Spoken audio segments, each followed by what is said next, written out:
Am I at the top, Mike? Because I'm seeing you, Michael You're right at the top, Chandler. baby. What's up, my guy? You are right at the top with me, dude. Hey, Mike, look at my shirt. Ooh, I got a new shirt. I got a new sponsor. I actually have a golf sponsor. Seriously, I got a golf company that sponsors me, and I'm a bad golfer. No, you're a great golfer, man. Don't sell yourself short, dude. Hey, and you're getting better. I heard you're getting better. That's all that matters. I'm getting better, my guy. I'm getting better. So, Mike, I wanted to check in with you because you're doing the Ultimate Fighter right now. That's an experience in itself, but it's also an experience to be doing it with Conor McGregor. How has it been dealing with McGregor? Because I was the agitator in my season. Because Stipe is kind of a normal, cool guy. I would try to agitate him. How is it being on the opposite side of being agitated? Because it seems like McGregor is a guy that wants to get under your skin. Yeah, you knew Conor was going to be that guy, and that's why everybody says, okay, how do you prepare for the Ultimate Fighter? And truthfully, I didn't have a lot of time to prepare. Essentially, it was a 5-day period where I got the call that it was happening, and then I had to be in Vegas 5 days later, which means I had to put together my team. And then all of a sudden you start thinking, okay, when are you going to see Conor the first time? How is he going to react? How is he going to respond? How is he going to start downloading and taking notes about how he's going to get under your skin and become the notorious Conor McGregor that he is on ESPN every single week? It was interesting to say the least. You know, obviously Conor and I, the deal was, when we started the show, and the deal still is, we were going to fight each other. We're going to fight each other after the show. So the competition, our fight, which would be months after the show airs, started the day that we set foot down in Vegas, right? Yep. So gamesmanship, mind games. I wanted to beat him at every turn. I wanted to beat him in every single fight, and then eventually beat him in our fight when we do fight. So it was interesting, man. I knew Conor is a black belt in verbal jiu-jitsu. You know, he is good. And you saw in that first promo that they aired, you'll do what you're told right away, which I thought was a great line. Good for him. And you've seen a little bit of back and forth banter, and obviously you see the promo they keep putting out there for the push. What is it? So he hits you? He actually mushes your face? Oh yeah, it was a face push, man. Nice big face push. So it's he pushes your face. Did you want to kill him? Yeah, well, no, not really. Because to me, it's all part of the game, right? To me, it's all part of the showmanship of who he is and whatnot. But I mean, I will say I was surprised at how pissed he got after, which it'll come up here in these next couple episodes. People will see it's going to be nice and fun. But you know, it was a heated competition, just like when you were a coach. Like, you want to win every single fight. When you lose, you take it personally. And he wasn't. He's not winning to this point. Yeah, he's not winning. So Conor's been losing in the show. So, you know, and he himself maybe doesn't take it that personally, but he does. He wants to win. So blood boiled over. Mike, let me ask you this question. And I've been one of the people that have kind of said it. You and I are friends, and I try to judge things as I can, even if at times it's like saying something in negative about my friends. You have been called the Arturo Gatti of fighting. I've said that there's a much safer way of fighting, but I've also gone on record and said Conor McGregor will want to fight Mike because Mike's going to stand with him, and Mike will ultimately give him an opportunity to make it a competitive fight. Do you feel, first off, that it's disrespectful that we say that, and do you feel like that's why Conor McGregor says, I'll coach the Ultimate Fighter with Michael Chandler, because ultimately you will fight him in that way that gives him the best chance, and that's in a stand-up fight? Yeah, no, I don't take it as disrespectful that people call me the Arturo Gatti. I mean, ultimately, Arturo Gatti made people feel something, and that's what I'm in this sport to do, right? I'm here to collect a nice big paycheck from my family. Can I say something? And make people feel something. Yeah. I love that you said that. Conor Basie is the guy that does the research for the UFC. He has a vote at the Boxing Hall of Fame. He said something very similar. We were talking about Hall of Fame because I was in this whole thing with the Jim Miller and I got all this shit for it. He said he got shit for voting Arturo Gatti in, but he said Arturo Gatti made him feel. He said, so Monday you might not be talking about Floyd Mayweather at the ice cooler or at the cooler or at the coffee shop. Talking about Arturo Gatti. And I'm telling you, bro, 2 times I've heard that. Like you got, and now I think back and I'm like, maybe Jim Miller is a Hall of Famer because he makes you feel something. And I guess it's not an insult to be the Arturo Gatti because people do feel after they watch you fight. Yeah, and ultimately that I feel like, you know, obviously I'm not a big, hey, make all your decisions based on your feelings kind of guy, but you got to look at the X's and O's. You got to look at black and white results and all of these different things, of course. But ultimately, why are we friends with people? Well, they make us feel a certain way. Why do we choose a certain profession? Why have you continued to do what you're doing and continue to broaden your horizons? You're making a paycheck and you're making a name for yourself, but it makes you feel something as well. Why did I marry the woman that I married? Why do I do what I'm doing? Almost everything we do goes back to how it makes us feel, whether it's contentment, joy, peace, entertainment.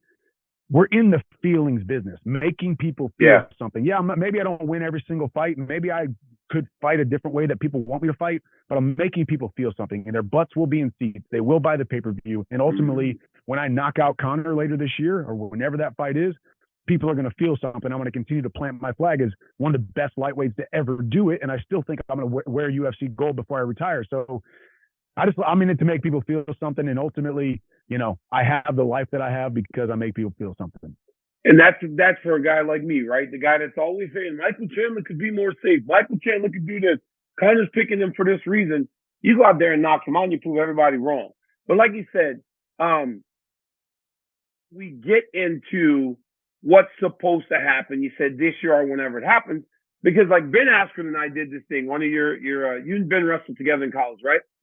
And we did this thing where we did a show and we talked about your guys' fight. We had a countdown because there was 24 hours left for Conor to get in the USADA pool in order to fight at the end of the year.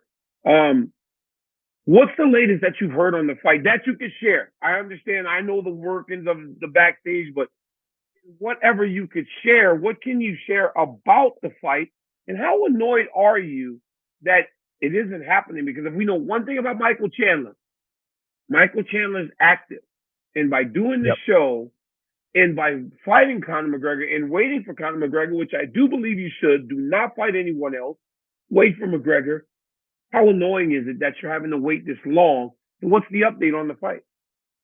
Man, so I can't give you much of an update. Obviously, there's talks going on and happening basically every single day. It is a moving target. And I do understand the intrigue. I understand the annoyance for a lot of people, and I understand how quickly people want answers. They want answers, and they want them now. With a fight of this magnitude, two of the most exciting guys in the sport, obviously it's Conor and his comeback, the greatest comeback in combat sports history, he's calling it. He's got his documentary. A guy like me who loves to fight, I love being active. I'm a guy who puts butts in seats. Of course, everybody wants answers. They are eager for answers, but ultimately we all have to practice patience. This for me is a time right now for me to practice patience. I knew what I signed up for. I knew doing the Ultimate Fighter, then there was going to be a lull and a long period of time in the show. We aren't even halfway through the show yet. So everybody who wants answers, you got to remember too, we're not even halfway through the show yet. Yes, there's been some stuff happening between me and Conor. Yes, there's all this speculation and all the different, conspiracy theories about is Conor coming back? Is he not coming back? Is he partying too much? Hey, USADA this, USADA that. Either way, I'm a fighter's guy. I'm a fighter's fighter. There's a reason people love to watch me fight. It's a reason they tune in.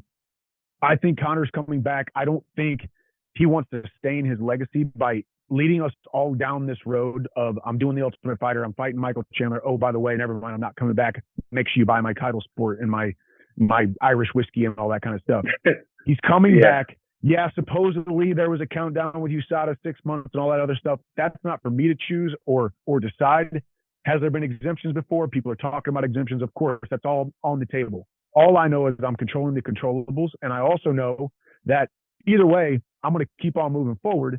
And I do believe I fight Conor within the next 6 months. And it's going to be one of the biggest pay-per-views that we have ever seen. And I'm going to go out there and knock him out within the first 2 rounds. Yeah, it's going to be a tremendous fight between you two. Mike, Mike, I got a couple things I want to get with you on. I want to get with you on the lightweight division as a whole a little bit. I want to talk to you a little bit about Islam Makhachev, who is very vocal in his assessments of everybody in the division. Yeah. But before that, let me pay a couple bills real quick. Guys, today's video is brought to you by the Game Time app. The Game Time app is the last-minute ticket supplier, the biggest one in the world. So no matter what you're trying to do, you want to go watch Michael Chandler fight Conor McGregor?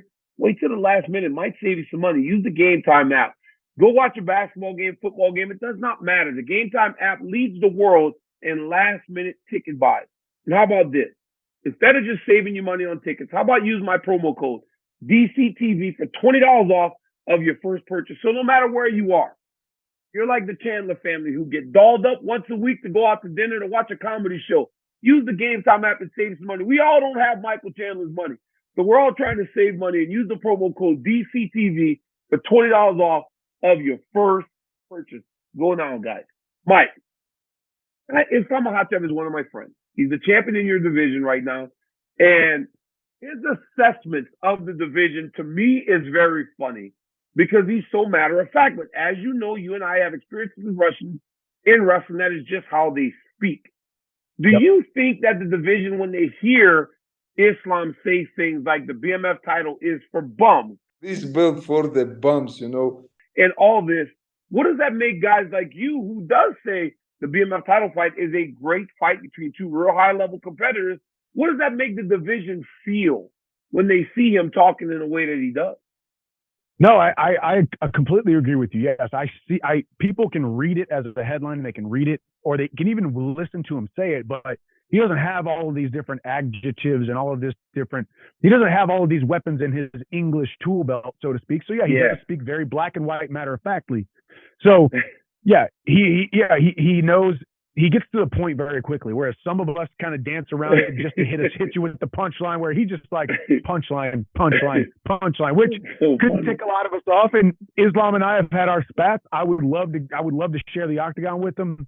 Obviously, Conor is my number one goal right now, but man, I would like to knock out Conor, and I want to fight Islam. I think Islam and I know I didn't prove it in my last fight. Obviously, I lost to Poirier. Obviously, I'm not going to get a title shot coming off of a loss to Poirier, but if you beat McGregor,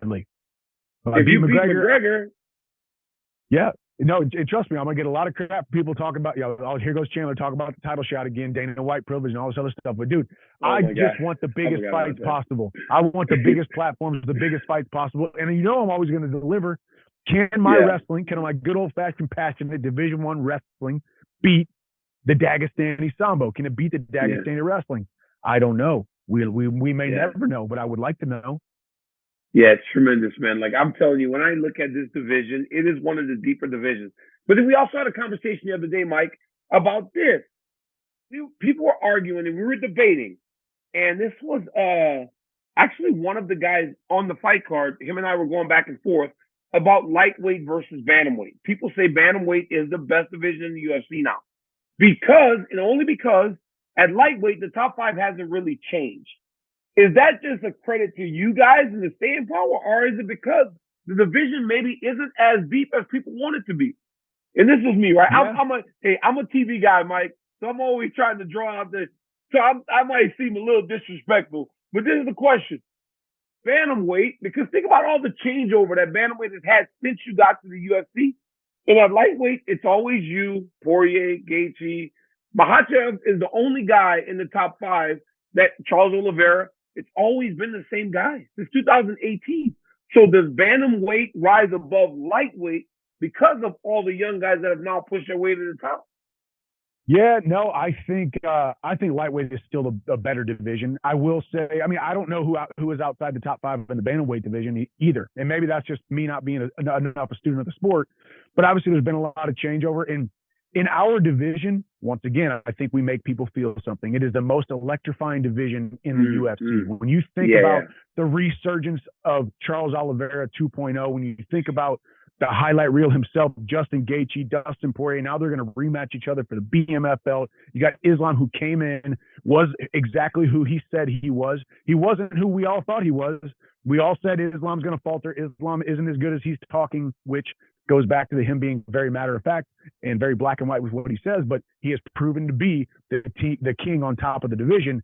But yeah, ultimately, man, now you got Conor coming back. Obviously, he and I are both going to fight at welterweight, but we're both still lightweights at heart, if you will. He thinks he's, a big guy now, but is he big? Lightweight. Is he actually big? He looks big, like on TV, but like I haven't seen him in person. Like, is he actually like a big guy?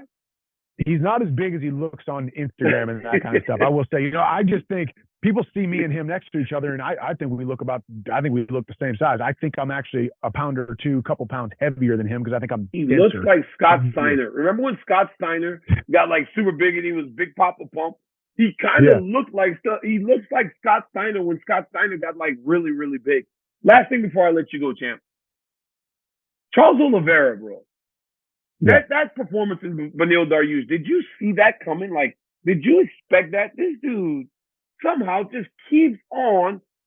Like, I mean, he might fight for the belt again now because he looks so good against Beneil Dariush. Like, how is he doing this? Like, you guys all seem to hurt him so badly, and then he finds a way to come back and he fights in the way that he did.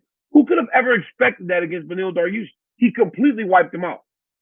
Yeah, man, it was tough. I think part of me and probably everybody wanted to see Beneil win for the simple fact that he's been on this run. He's never gotten the title shot. You get through Charles, you get that title shot. We want You're a good guy. Go right. You're yeah, a good guy. It's like, yeah. Well, and Beneil's a good dude. He's got a good reputation. He's got some great highlight reel knockouts. He's been at the top 5 of the division for a very long time. But Charles Oliveira just won't go away, and that's a guy who, talking about the Ultimate Fighter, he would have been on the veterans team. The guy who got cut, the dude almost got cut from the UFC. Dude. He missed weight a couple times. He was up and down with his performances.